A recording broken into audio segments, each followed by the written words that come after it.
Hello everyone, I hope you all are doing well and are in great spirit. So today I am going to give you a very important and a very interesting concept and little confusing as well. आज मैं आपको बड़ा interesting सा और थोड़ा confusing concept जो है clear करने वाली हूँ और बहुत लोगों को तो शायद ये पता नहीं होगा कि ये ऐसा भी होता है क्या. So let's see. As the title says, collective noun singular or plural. क्या ma'am collective noun singular and plural भी होते हैं? Yes, this is what is.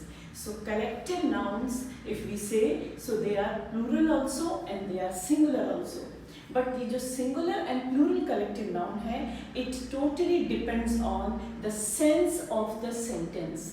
Because collective noun तो एक ही वर्ड है, like team, group, mob, pile, so they are the singular words.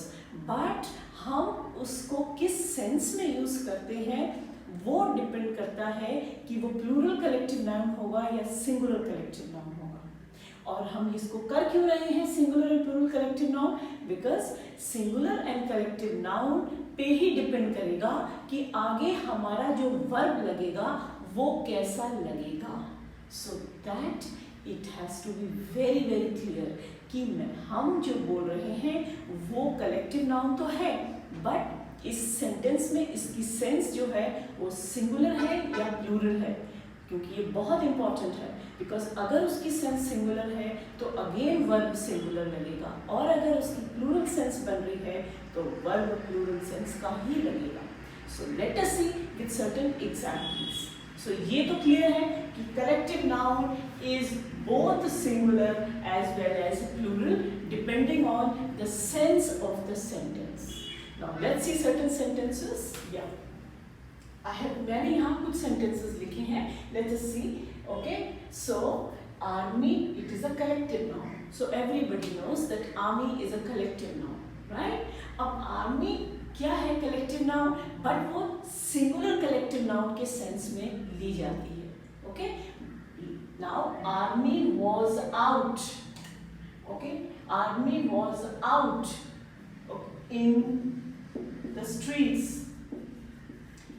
Okay, तो army क्या थी? बाहर थी, स्ट्रीट में. तो army was out हमने सिंगुलर वर्ब क्यों लगाया? Because army is taken as a collective noun और ग्रुप में एक, so it is considered to be singular in case. But similarly अगर हम इसको प्लूरल सेंस में यूज करेंगे, so the army was moving towards the north. Again here it is what in the singular case. ये जो army थी, army was out and the army was moving towards the north. हम towards कब लगाते हैं? When we are talking about the direction. Yes, so prepositions की भी मैंने बहुत सारी वीडियोस बनाई हैं. You can just see my videos on prepositions as well. So army was moving towards the north. तो direction लेंगे तो हम north करेंगे. So यहाँ हम army को singular case में लेते हैं तो हमने direction में डाला तो singular verb आया. Now the army were in all the directions. So अब जब सारे directions में army होगी तो फिर army क्या होगी? Divided होगी. सेम आर्मी जो आपकी सिंगुलर थी अब यहाँ पे प्लूरल केस में आ गया as a collective noun. Yes, examiner जो है यहाँ पे ट्रिक खेलता है and in spoken also you have to understand the sense of the sentence. ये नहीं है कि कलेक्टिव नाउन सिंगुलर है तो हम सिंगुलर वर्ब लगा देंगे. कोई हमें इंग्लिश में या कम्युनिकेशन में हम किसी भी चीज में एक सेट रट्टे से नहीं जा सकते. When we are communicating, हमें क्या करना होता है? उस सेंटेंस का सेंस डिराइव करना होता है एंड देन हम उसमें वर्ब्स, प्रपोजिशंस डालते हैं. बिकॉज एडजेक्टिव तो आप नाउन को क्वालिफाई करने के लिए करते हो, एडवर्ब आप एक्शन और वेरियस वर्ड्स को हाईलाइट करने के लिए करते हो. बट जो ट्रिक खेला जाता है वो that is verb and propositions, क्योंकि वर्ब्स जो हैं वो डिफरेंटली यूज्ड होते हैं, सिमिलर केसेस होते हैं. इवन प्रपोजिशन भी सेम प्रपोजिशन डिफरेंटली यूज होते हैं. सो यहाँ यू हैव टू अंडरस्टैंड कि सेंटेंस किस सेंस में बोला जा रहा है. सो यहाँ पे जब ऑल द डायरेक्शन की सेंस में बोला जाता है, सो दैट मीन्स आर्मी एक नहीं हो सकती जो सारे दिशाओं में आपको दिखे. सो आर्मी जो होगी वो अगर सारी दिशाओं में होगी तो इसका मतलब है छोटी छोटी टुकड़ियां आर्मी की सारे डायरेक्शंस में फैली होंगी. सो ये कलेक्टिव नाउन जो होगा वो कौन से केस में हो जाएगा? प्लूरल केस में हो जाएगा. उस केस में you will use plural verb. Always understand that. Same एक और एग्जाम्पल से हम देखते हैं द ज्यूरी.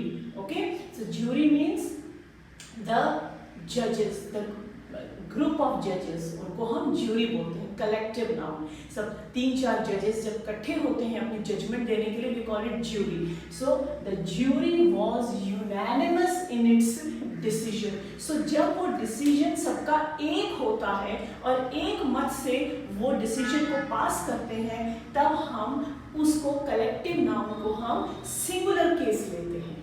यस, बिकॉज जो ज्यूरी था, जो कलेक्टिव था, द कलेक्शन ऑफ जजेस था, वो एक डिसीजन पे पहुंचा. सो जो कलेक्शन ऑफ जजेस था वो सिंगल डिसीजन पे पहुंचा. But in the second sentence देखो, jury were divided in that decision. So second case में ये जो ज्यूरी थे वो डिसीजन उनका एक नहीं था, किसी ने कुछ दिया, किसी ने कुछ दिया, किसी ने कुछ दिया. So there were many decisions from this jury. So ये जो कलेक्टिव नाउन था अब वो प्लूरल केस में यूज हुआ. So we will use plural verb over here. So here the collective noun is plural collective noun and here the collective noun is a singular collective noun. Yes, so हमारे sense से पता चल रहा है. So here we have written divided. Divided मतलब अलग अलग विचार थे, तो अलग अलग विचार थे तो मतलब बहुत सारे विचार हो गए. So that became plural. यहाँ पे singular था, so it became unanimous. Unanimous means single. Uni means one. Yes. So the third example से हम समझते हैं, the team is showing the frustration and anger. जो team है, the team is supposed to be a group of player.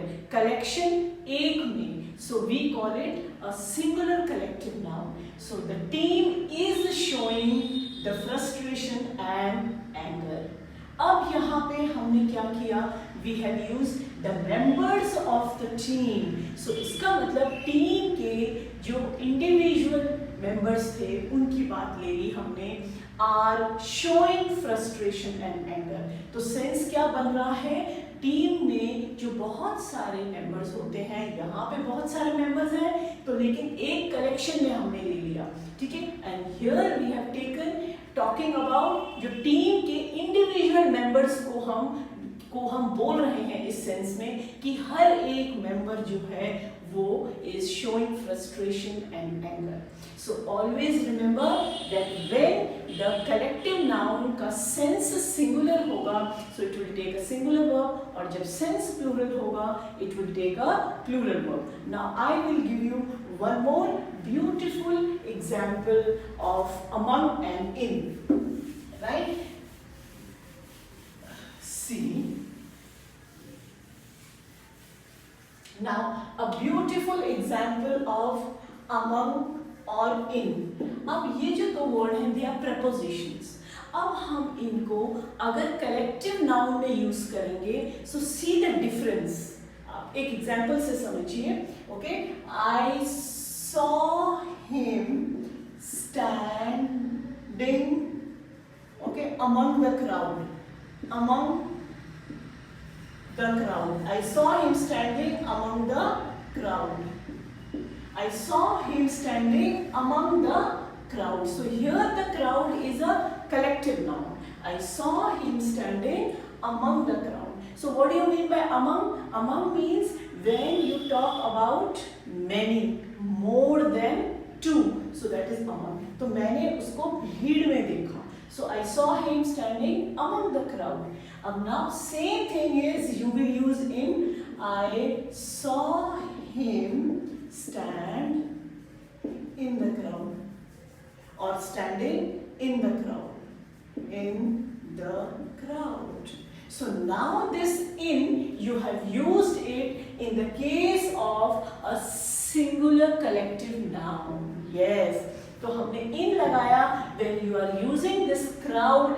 Crowd is what? Collective noun. So ये जो collective noun है, here we are using it in a singular collective case, and this crowd here you are using it as a plural collective case. Yes, so children, don't get confused. Use your mind always.